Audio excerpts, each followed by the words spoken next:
Jesusen gana geroz eta pertsona gehiago eta gehiago etortzen ari ziren bere mezua onartzera. Batik bat gizarteko baztertuenak ziren mezua onartzen zutenak.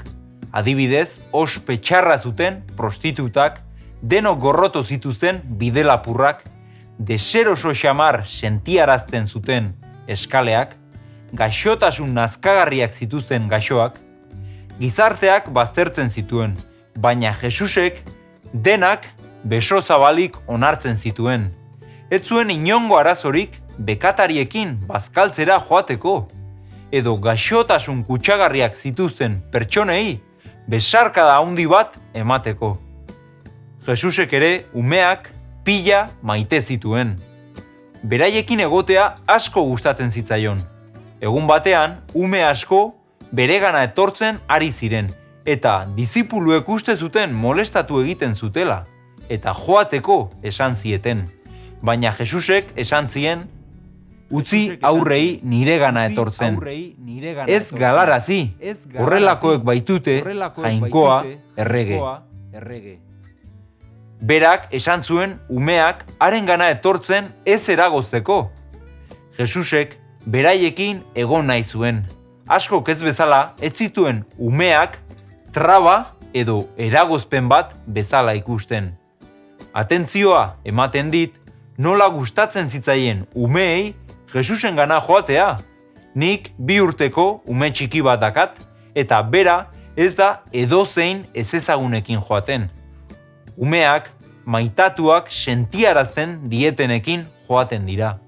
Eta alaxe sentitzen ziren Jesusen gana joaten ziren umeak, maitatuak eta babestuak. Hainbeste maite zien Jesus maitakor, alai eta divertigarriaren gandik.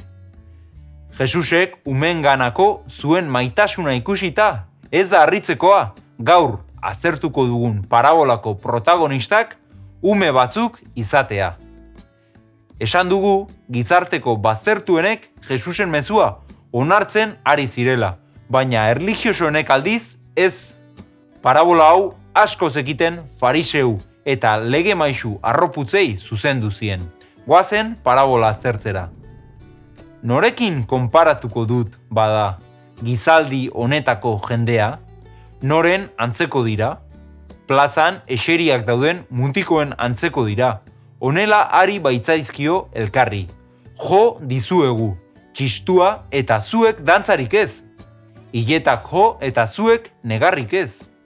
Etorri baita Joan bataiatzailea ez jan eta ez edan egiten ez duela, eta burutik egina dagoela diozue.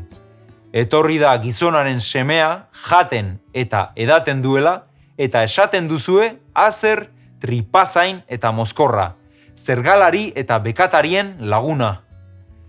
Jesusen entzulen artean zeuden entzule arroputzen egoera deskribatzeko, plazan jolastu nahi zuten ume batzuk aipatzen ditu. Ume talde honetan jolastu nahi zutenak eta jolastu nahi ez zutenak zeuden. Jolastu nahi zutenak esfortzu handiak egiten zituzten besteek jolasten hasteko erabakia hartzeko. Lehenik txistuarekin kantu alaiak jo dituzte dantzan jolasten, baina ezer. Ondoren negarritxurak egin dituzte hileta bat antzezteko, baina berriz ere ezerrez. Jesusen mezua onartzen ez dutenak, jolastu nahi ez duten ume hauekin konparatzen ditu. Beti dute aitzaki edo kexaren bat Jesusen gana ez etortzeko. Joan bataiatzailearen damutzeko gonbidapenak gogorregiak iruditzen zitzaizkien.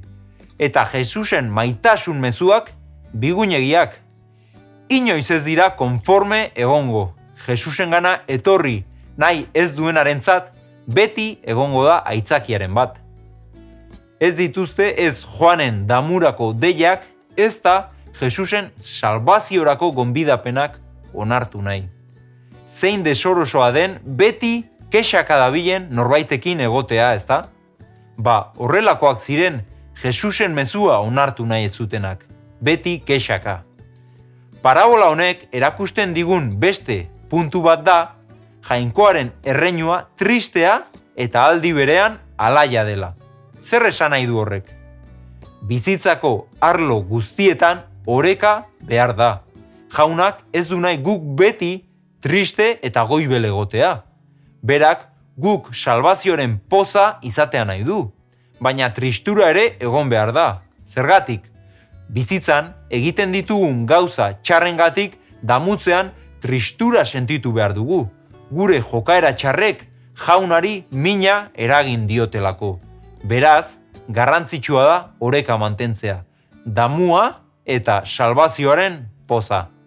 Gaur, parabola honekin jaunak galdetu nahi dizu. Zein dira jaunarengana gerturatzen uzten ez dizuten aitzakiak? Ez izan fariseu eta lege maisuak bezain kexatia eta aitzakiak alde batera utzita etor zaitez jaunarengana. Ez zara bere erreinuko partaide izateaz damutuko eta. Hurrengo bideoan, barkatu ez zuen zerbitzariaren parabolak ezkutatzen dituen irakaspen harrigarriak aztertuko ditugu. Etzazu galdu, jainkoak bedainka zaitzala lagun.